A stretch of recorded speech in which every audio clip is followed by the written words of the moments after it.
I welcome you to study session 7 entitled Inductive Reasoning and Scientific Method.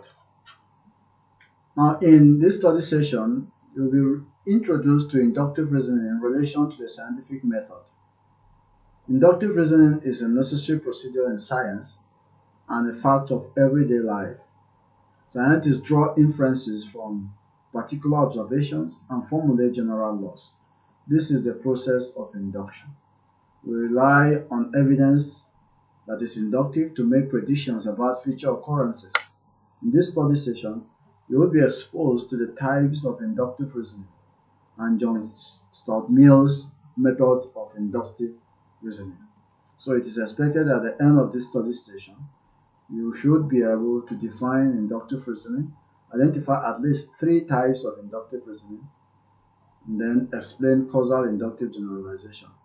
Then also list at least five methods of inductive reasoning according to John Stuart Mill. Now, what is inductive reasoning? Look at the meaning of inductive reasoning.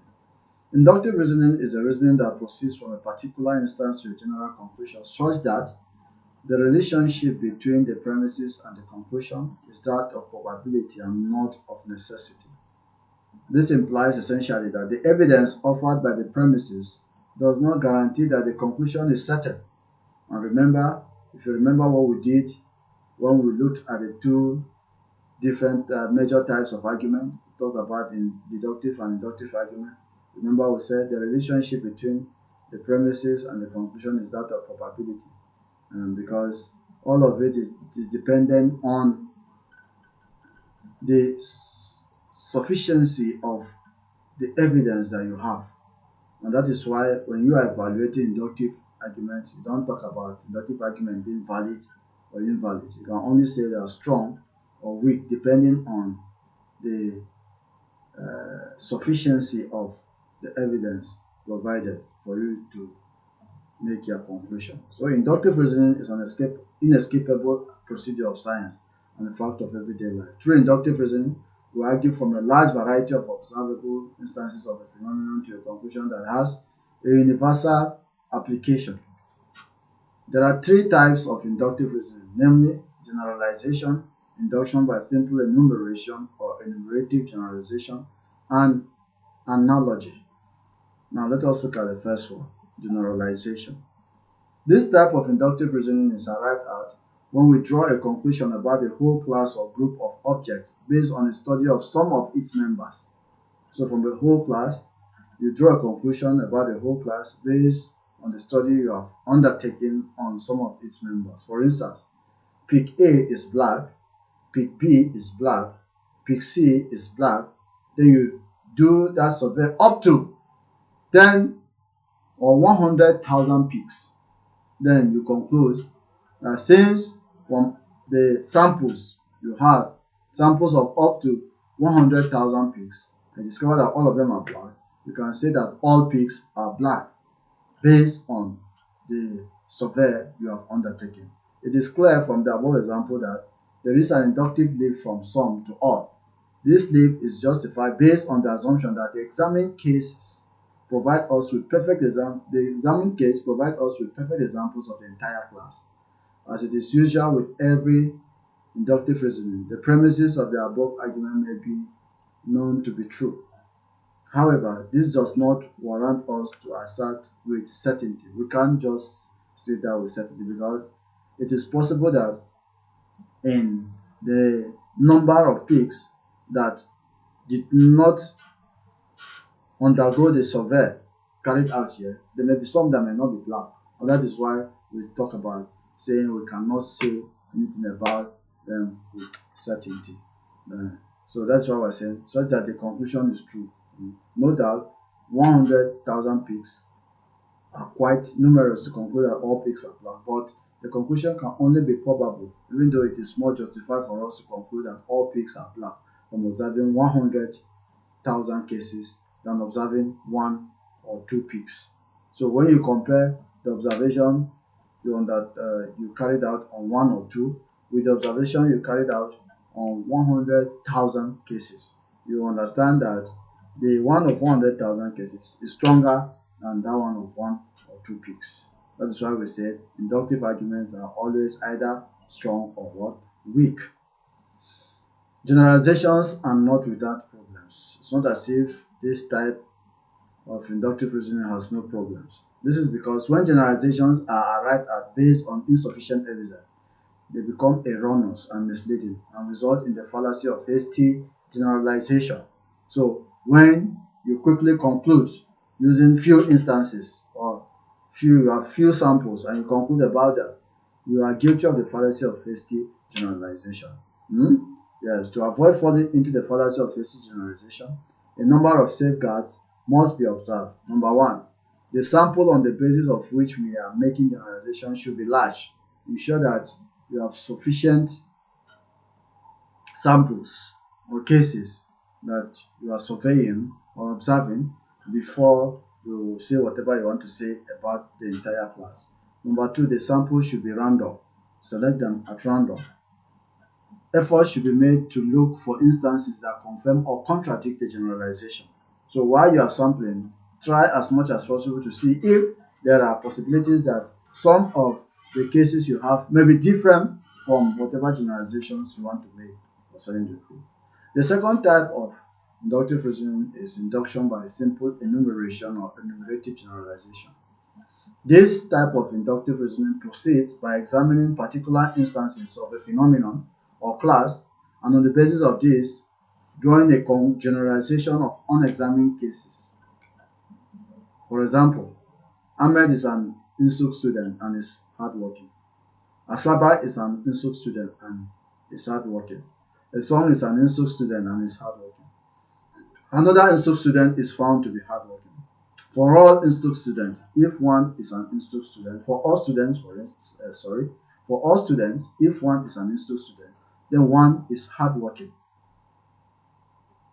So induction by simple enumeration can take two forms, namely universal generalization and statistical generalization. Universal generalization comes in the form of observing instances and drawing a conclusion as can be seen below. All instances of case observed so far have been W's. All cases are W's. In terms of statistical generalization, it deals with percentages. As you can see here, 90% of students taught by Mr. Bauer in 2001 passed their GST examination. 90% of students taught by Mr. Bauer in 2002 passed their GST examination.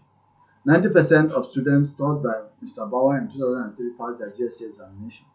90% of students taught by Mr. Bauer in 2004 passed their GST examination. 90% of students taught by Mr. Bauer in 2005 will pass the GST examination.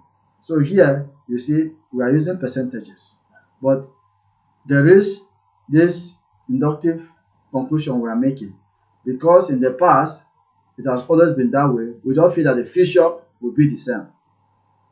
That is what that particular example is trying to say. But in this case, we are using percentages, unlike the other one that we just made the conclusion. Here, it involves percentages, and that is what distinguishes statistical generalization from the second one, which we have called universal generalization. The third type of inductive reasoning is induction by analogy. What is an analogy? An analogy occurs when we draw a comparison between two different things, showing the similarities between them. When you place two things and try to see where they are the same, and sometimes where they differ, you are involved in analogy. Thus, to draw an analogy between two things means to compare the two things, calling attention to their resemblances or the properties or qualities that they share in common. Induction by analogy is based on the assumption that if two things are alike in certain respects, they will also be alike in other respects. Some other logical, this is not supposed to be here. Please kindly avoid this. So for example, if ecstasy drug induces brain inactivity in laboratory rats, it is likely to produce brain inactivity in youths. because rats are like human beings in fundamental aspects of physiology. As a common form of inductive reasoning, arguments by analogy are probable, and using them as proof is risky. On account of this, one needs to be cautious in employing them, in employing them. Two entities may be alike in some respect and different in other respects. An analogy can be rendered false by a single difference. For an analogy or an argument by analogy to be strong, there must be 1. Similarity among objects or group of objects under consideration. We must ensure that there is a reasonable level of similarity between the objects. This must be considered to save one from the fallacy of false or faulty analogy. So I don't make faulty or false analogy. You must ensure that there is enough uh, room for you have enough similarities. mm, You have many similarities between the object or whatever groups you are comparing. To avoid the fallacy of faulty analogy, the following rules governing analogy must be observed. Number one, the degree of analogy must be such that the positive analogy similarities must be far greater than the negative analogy differences. So we'll talk about positive analogy, we are referring to similarities. Then we'll say negative analogy, we are referring to what? Differences. The range of analogy should be more extensive. The range of analogy should be more extensive. Ensure that you have many similarities in making an analogy. There should be no serious dissimilarity between the entities. So negative analogy should reduce to a large extent. The analogies must be relevant to the conclusion. Whatever conclusion you have drawn, ensure that the analogies you are making are relevant to the conclusion. The strength of the analogy as it pertains to the premises is vital. You must consider that the strength of the analogy, the strength of the conclusion as it pertains to the premises is vital. So there must be this correlation between the premises and the conclusion. So in this way, a necessary cause is one which was present for the effect to occur even though it need not be the only one. So sufficient cause can produce the effect unaided by another cause. In a nutshell, necessary this is not supposed to be here. Please kindly avoid this. It's not supposed to be part of it. Avoid this slide. Avoid this slide. Now let us look at John Stuart Mill's method of experimental inquiry. His own scientific methods. Now John Stuart Mill is renowned for articulating a much more modern view of causal relations. Much more modern view of causal relations. He postulated 5 methods in determining causal relations, namely method of agreement, method of difference, method of joint agreement and difference, method of concomitant variation, and method of residue. 5 methods, Mill's method, 5 of them. Number 1, method of agreement. Number 2, method of difference. Number 3, method of joint agreement and difference. Number 4, method of concomitant variation. Then number 5, method of residue. The first method of agreement. The method of agreement requires that if one and only one circumstance is common to all the instances of the phenomenon, then this circumstance is probably the cause of the phenomenon. The word probably is used here since one is not too sure that all the circumstances have been brought into account. For instance, if an entire family suffers stomach ache and one is to determine the cause of the ache, the method of agreement will examine the food types they ate at different times of the day. The food types The food type that is common to all of them becomes the cause of the stomach ache. Let's say you are 4 in the family and one person, and maybe all the members of the family are suffering from stomach ache. So you check what all of you ate from morning till evening. So the one that is common for all of you now by method of agreement becomes the cause of the ache that all of you, stomach ache that all of you are suffering in the family. There's also the second one, which is method of difference. According to this method, if there is one and only one circumstance present when an instance of a phenomenon occurs, and absent when an instance of the phenomenon does not occur, this circumstance is probably the cause of the phenomenon. For instance, if the father of a family alone suffers stomach ache, the method of difference will examine one food type that he ate and other members of the family did not eat. That food type that is present in his list alone becomes the cause of the stomach ache for him. So let's assume we are four in the family and the father is the only one suffering stomach ache. You ate, you are going to check what all of you ate from morning till evening. If you discover one food type that your father ate that other members of the family did not eat, you could suspect that food type to be the cause of his own ache because he ate it alone. He is the only one suffering the ache.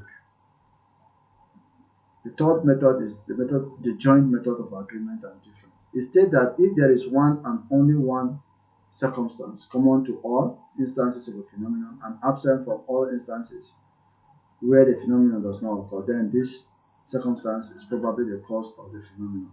This one is more like combining the method of agreement and method of difference. You check what did the entire members of the family eat. That is for agreement. So what is it that all of them did not eat? So you check that particular one that you find from the calculation becomes the cause of whatever problem that is there. The method of concomitant variation, number 4. This method requires that if any phenomenon varies in any manner whatsoever, when another varies in some particular manner, it is probably the cause or causally connected to that phenomenon. For instance, a medical lab scientist experimenting on a new drug against malaria parasite discovered that when 1 milligram dose of the drug was administered on the parasite, they became weak. He increased the dose to 2 milligrams. They became weaker. He increases the dose to 3 milligrams and discovered that all of them died. He repeated this procedure many times and got the same results.